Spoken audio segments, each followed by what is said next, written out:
time.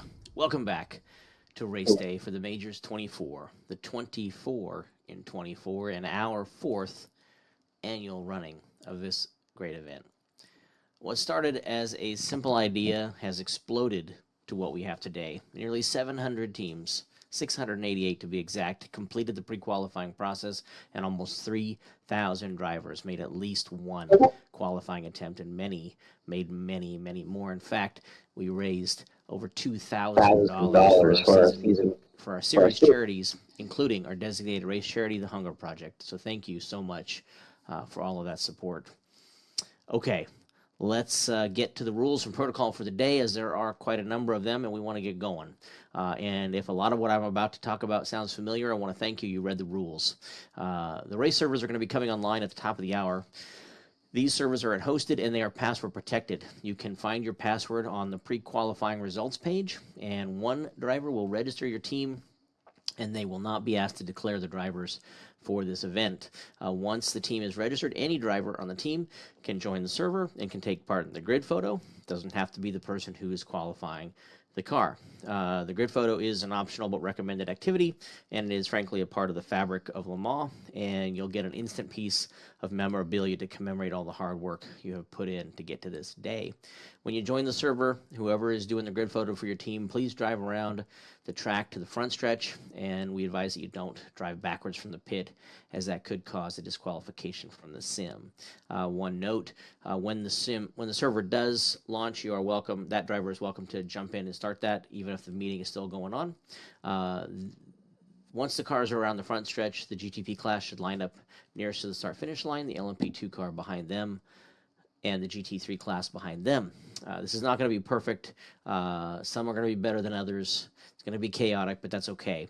Once the cars are basically lined up, you start taking screenshots and share them on your social, share them on our Discord. Where else are you going to find grid photos for almost 700 cars? We do want to remind everybody that the first 30 minutes of this session is not for practice of any kind, and it is only for the grid photo. Hopefully we have done more than enough practice over the last couple of weeks. At the bottom of the hour, following the grid photo, we will do Hyperpole, which is simply an attached qualifying for the race. It will determine your grid position within your split. It is a lone 4-lap session, just like pre-qualifying was, but that's where the similarities end. The weather conditions and track state will be drastically different, so hopefully you're able to adapt to that. That's all part of the experience at Le Mans anyway. Race start. So once qualifying is over and the grid is set, we'll take to the start. During the formation lap, the LMP2 and GT3 pole sitters should leave a 10-second gap behind the last car in the class ahead of them, and the GTP class leader must wait until they have fully exited the Ford chicane before accelerating beyond pace speed. The LMP2 and GT3 leaders will go on green, but they should attempt to be single file before reaching those final chicanes.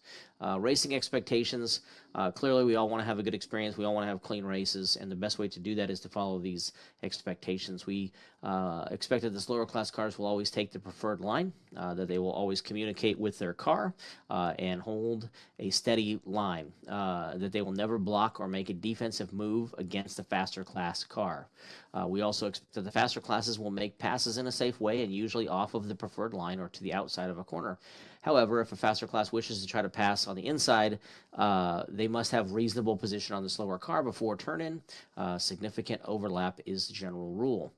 Blatant dive bombs are obviously to be avoided. When you are racing versus your own class, you are allowed one defensive move, but more than one is considered blocking and is not legal. While it's always okay to run a defensive line around Le Mans, that's really not going to be very successful. In the race, you are allowed to submit protests for any incidents in which you feel aggrieved. There's a whole set of rules on protests that you want to read in the rule book, but basically, live race control will be available in the top split for the entire 24-hour race, and we will intermittently be found in all the other splits as well. Outside of the live race control aspect, when you submit a protest, we will rule on it in the Discord. Everybody can follow along with the rulings in Discord. You can make your appeals in Discord. All we ask is that you follow the guidelines for submitting protests, and if somebody is found guilty and we need to issue a penalty, we will log into your server and we will log into your race split and we will assess the penalty. Okay. There will be 1,000+ penalties, 1,000+ protests on the day, so please be conscientious about the protests you do submit. With regard to incidents, if you're involved in something, we understand that's frustrating. We understand you put a lot of work in, but that is not an excuse to become verbally or abusive in text. You got to stay civil. The use of profanity or other offensive chat towards a driver is grounds for penalty. And generally, we just want to keep the airwaves clean and clear. Regardless, keep the chatter to your teams and off of the general airwaves. So no need to tell people please and thank you when they're passing you, or pass left, pass right. All of that is extraneous and unnecessary. We don't need to hear that for 24 hours straight. Safety cars. There will be safety cars in splits 1 through 4.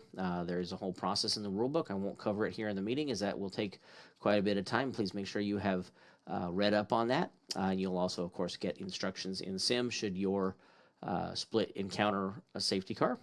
In splits 5 through 13, you don't have to worry about that. There won't be any safety cars. Yours is a straight sprint for 24 hours. Okay. That's the race. That's what's going to happen over the next 24 hours. And as we get ready to kick this shindig off for real, I want to recognize those who have made it happen. As you can imagine, this is quite an undertaking. I want to thank the dozens of race control volunteers who will be logging nearly 300 hours officiating this race. I can assure you that in 24 hours, they're going to hate all of you. So let's make them smile right now. I am especially thankful to all the competition committee members at the majors who make this race and all of our races possible. Garen, Sam, Lynn, Rob, to name a few, who have answered what seems like millions and millions and millions of questions in the Discord over the last couple of weeks. Their task is thankless, and I'm doing my best to thank them right now.